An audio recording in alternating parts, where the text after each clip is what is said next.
Today is the vintage brownies edition.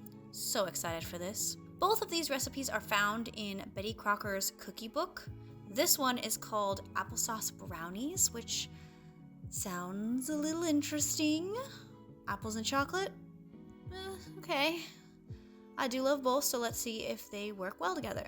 In a mixing bowl, you're going to measure in 1 cup of sugar. If you see me having this recipe, you would be right. And if you look at the recipe, this calls for granulated sugar, and I'm using brown sugar. Don't know why? Don't know why. But here we are. Then you're going to crack in 2 eggs. Again, I'm having this recipe. Mix it until it is all combined. Now it's time to add in this recipe's namesake, 1/2 cup of applesauce. I used unsweetened applesauce. You're going to mix it and then add in 1 teaspoon of vanilla extract. I never measure vanilla. We are going to hop over to the stove and melt 1/2 cup of butter. As it's about halfway melted, add in 2 ounces of unsweetened chocolate.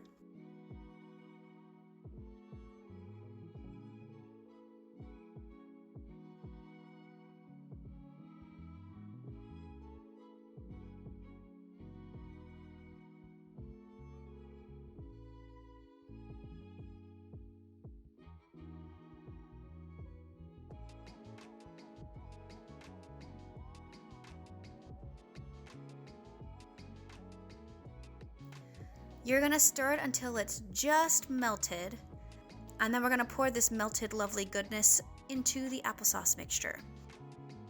Oh, it smells so good. And when we mix it all together, it is absolutely satisfying. Look at that. Ho ho ho ho. Looks like liquid chocolate. And then we're going to ruin the looks of this lovely chocolate by adding in 1 cup of flour. I am using Bob Mills gluten-free 1-to-1 or cup for cup flour.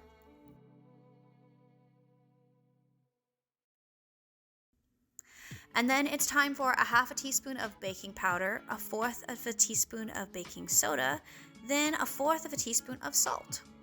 Mix again, and then you are done. I can definitely smell the applesauce and chocolate working together. Preheat your oven at 350 degrees, then grease a 9x9 pan. Pour in your batter and smooth it out. Struggle to smooth it out and get it off your finger. Bake in the oven for 35 to 40 minutes. Definitely check it at 22 just to make sure, and you'll know when it's done when the top springs back when you lightly touch it.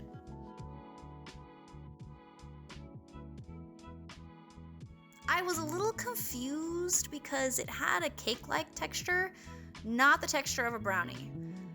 And then I read the very top of the recipe, and of course it says it has a nice cake-like texture. Apparently I just glossed over that. Okay.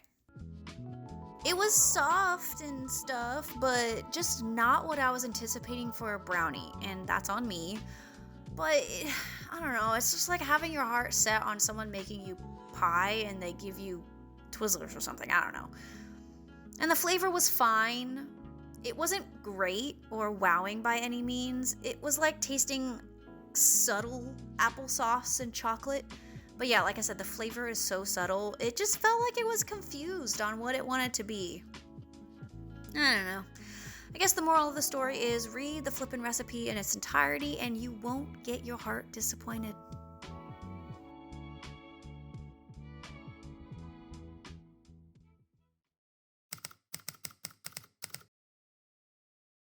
Okay, on to butterscotch brownies, which is also found in the cookie book.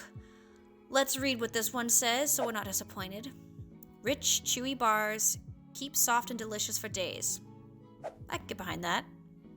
Alright, so here's the recipe on page 11. You're going to start with 1/4 cup of melted butter. I am not having this recipe at all. Then fill 1 cup of brown sugar. Now, some of you may notice I did not fill the sugar to full capacity, and we're not going to talk about it. Then you're going to mix these two together and crack in 1 egg and whisk it into the batter.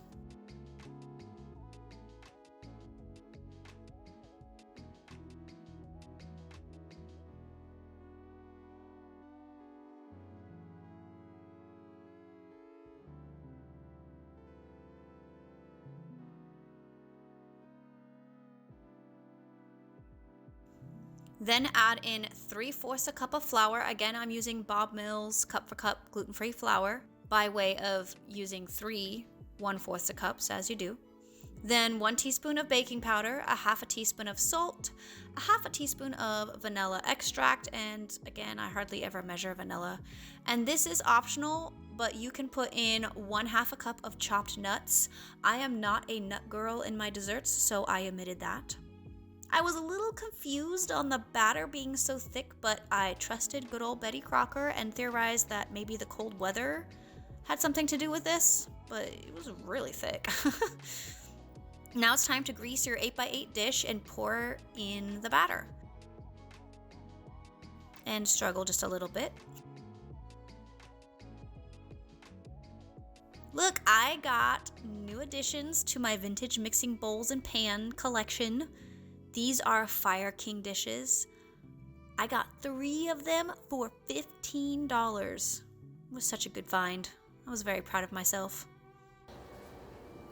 You gotta look at it. Look at it. It's cute. Okay, distractions. Preheat your oven to 350 and bake for 25 minutes. The recipe emphasized do not overbake with an exclamation point so you know they were serious. But I think I went over the time because it just wasn't getting done.